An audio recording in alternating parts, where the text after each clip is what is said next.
This is such an important question, and one that every single one of us, whether we're a Christian or not, needs to grapple with. What do we make of the suffering in the world? And again, it's first important to observe that if there is no God, there's no meaning to suffering. There's no point. It's just a cruel joke. So only if there's a God is there any possibility of hope in the midst of our suffering. And you suffer either way, right? You suffer whether you're believing in God or not.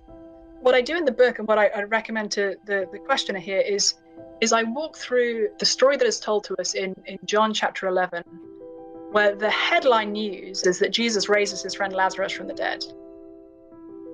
What's extraordinary, if you read through that chapter, is all the movements along the way.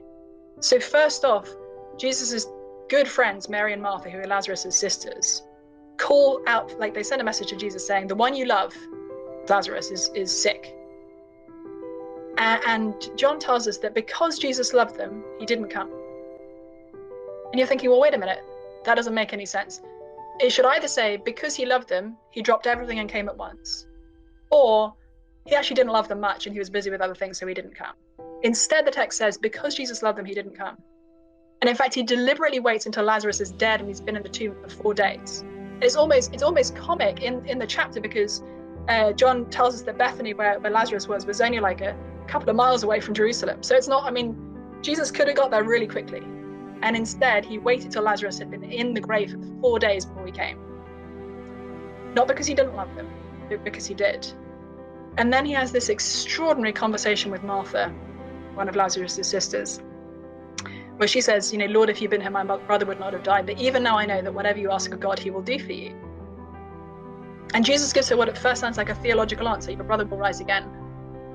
And at that time, many Jews, though certainly not all, believed that at the end of time, there would be a resurrection. There would be a raising to new life of God's faithful people. And you can almost hear Martha's disappointment as she says, yes, Lord, I know that he's going to be raised again at the resurrection on the last day. And then Jesus looks into the eyes of this grieving woman and says, I am the resurrection and the life. Anyone who believes in me, even though he dies, will live, and whoever lives and believes in me will never die. Do you believe this? I mean, how preposterous. He's come to this woman whose brother is dead and who is desperately wanting his help and had called for him before it was too late, and even now believes that he can raise her brother to new life. And he essentially says, what you most need is not Lazarus back. What you most need is me. I am the resurrection and the life. And she says, yes, Lord, I believe you are the Christ who is coming into the world.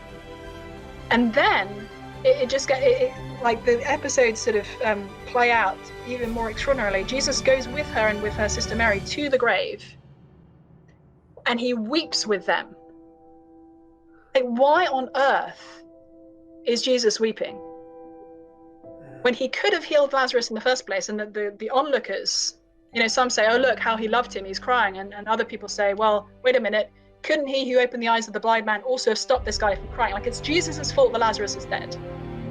And Jesus knows that he is going to raise Lazarus back to new life very soon. And yet he cries, why?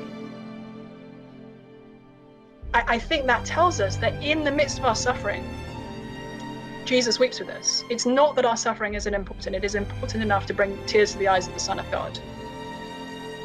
But then in the final movement of the story, we see Jesus, who has the power to, with his words, to raise somebody from the dead. He says, roll the stone away. They say, well, wait a minute, there's going to be a smell at this point. He's been dead for 4 days, Jesus, don't you get it? Jesus says, roll the stone away. And then he says in a loud voice, Lazarus, come out. And John puts it like this. He says, and the man who was dead came out. So in the midst of our suffering, we believe in the one person who has the power to raise us from the dead.